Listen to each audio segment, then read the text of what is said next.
Okay, we're going to have a field gear video. I know it's been months since I've done one. It's because I haven't been able to get a hold of any new stuff till very recently here. I purchased some cold weather gear from a surplus dealer that I've been I have pretty good relations with and stuff, and he tossed some things in the box beyond what I had purchased. And some of the stuff I had gotten this time that he had tossed in extra was, some extra trigger finger mittens which he had laying around that apparently hadn't been selling. And I also got some mess gear. Now the stuff you're looking at here is Polish Army mess gear from the Cold War. I do not have the fieldware, the utensil set. I don't have any of those laying around in my stuff, and he didn't send me any. Now this particular one I had already had. He had sent me that probably a year, 2 years ago. And then this one he had sent me here with this batch of stuff. Now, what do we got here? This one right here is the older of the two mess kits. This is a WZ 23-31. Some places mark it as an M 23-31, but the M designation is a NATO thing, especially an American thing. This one here is a WZ 70. So this is produced 1970 and later. This is post World War II. So this would be Poland is part of the Warsaw Pact, and this is what's being pushed out. This is the same style mess kit that apparently they used in World War II and before World War II. The difference is that the World War II ones and before were made out of a tinned steel, and these post World War II ones are made out of aluminum. Now this one has greater capacity than this one. I came across a reference that someone said they thought that this one can, if you use it to its full capacity, can produce enough food for 2 people. This is scaled down where it produces enough for 1 person. Now, features that you can tell the difference between the two, if you look at the pans at the top, the 2331 has a shorter pan, a more shallower pan. The 70 has a deeper pan. The handles also are correspondingly changed for length to go down to the bottom of the stew pot. On the older 2331s, apparently they have more of a cast bracket here for the handle. This one has a stamped one like you see on the 70. The markings on this one says it was produced in the late 60s. I can't tell the final year on it because that part of the marking is obliterated. So, open this up here. See a difference between the two pans and the pots. You can see the difference in the height there between the pan on this one and the pan on this one. Also on the 2331 you have 2 gradation marks, and on the 70 you have just the one. As you can see in the height here, this one's a little bit taller, say a 1/2 inch to 3/4 of an inch taller than this one. Both of these are on the market. You'll see them come up on auctions on like eBay. You'll see them for sale on different catalogs, find them at gun shows and that stuff. They look like a really good mess kit. I would not have an issue with trying either one of them or using either one of them. Now the capacity on this one, I came across one person said if you fill it to the top, they did some testing, they came out to 6.5 cups if you go all the way to the top. But he said figure maybe about 5 to 6 cups should be your maximum capacity use in this one. So probably this one over here, figure probably 5-cup capacity for whatever super stew that you're producing inside them.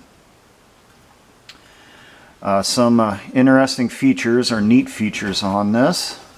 If you look on the handle, it's the same on both of them. They had this little loop on here.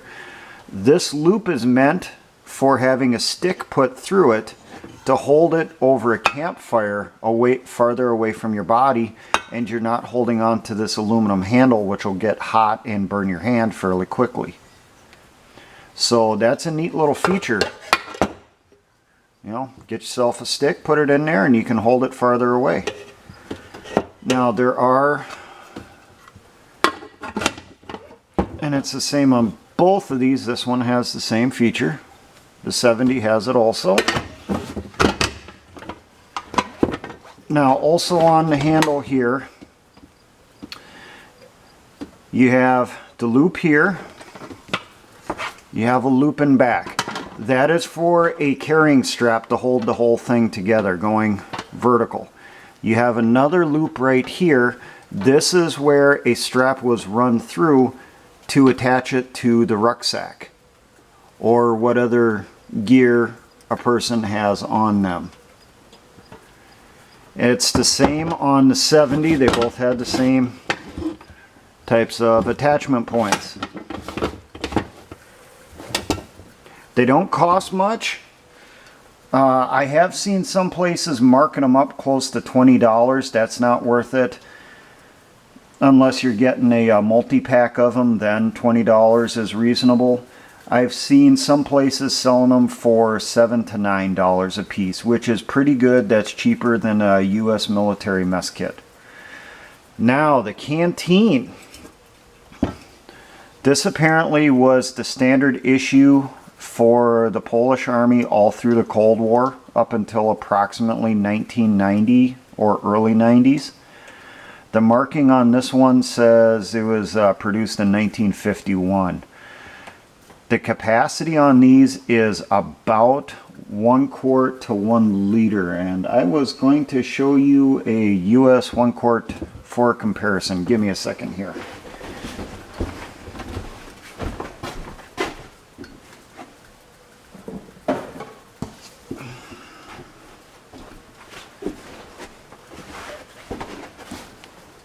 That's a US 1 quart, so they're close. This one looks like it has a little bit less capacity than the US 1 quart. Luckily I had one sitting on a pile nearby here that I seen sitting out. This is gasketed.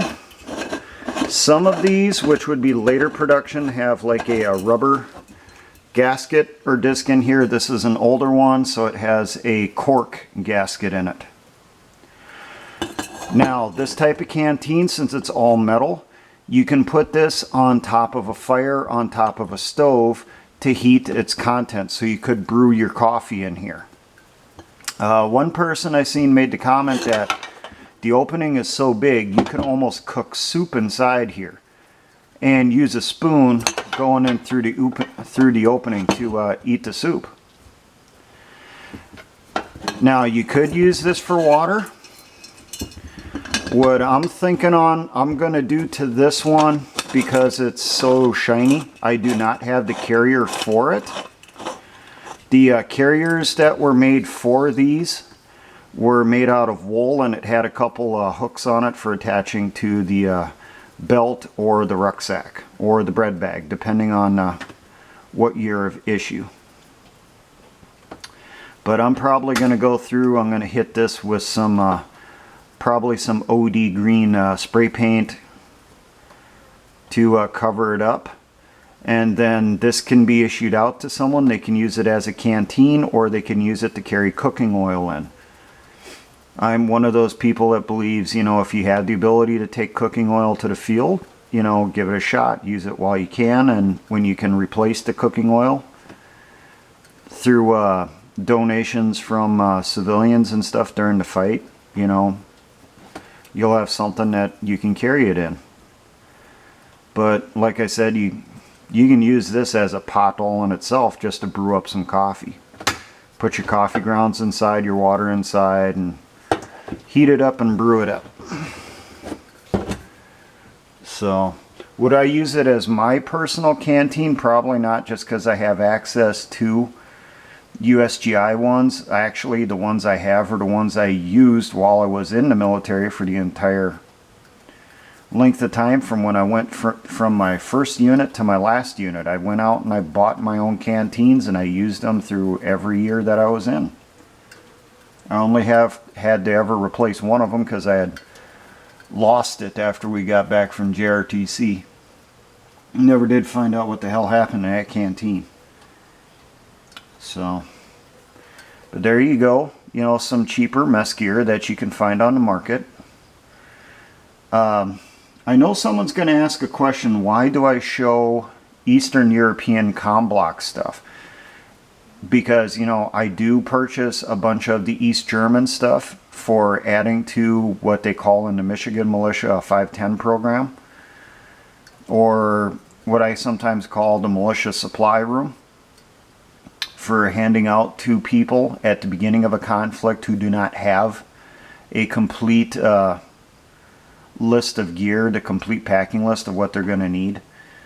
The reason I show and get a hold of this Eastern European stuff is because there's a lot of it on the market, plain and simple. There's a lot of stuff coming out of Eastern Europe. Not all of it went to the Ukraine. A considerable amount of it went to the fighting in the Ukraine, but a lot of it's coming into the US, and it's cheap. You know, you'll be able to get a hold of one of these mess kits for almost half the price of a USGI one. And when I looked up the price on these, they're all over the place. I found some for like $4 or $5 up to $20. You know, it just depends on where you look, and that's actually comparable to what you'll find for prices on the civilian production USGI 1 quarts. They're about the same in price. But you know, this stuff's out there, it's cheap, and it's usable.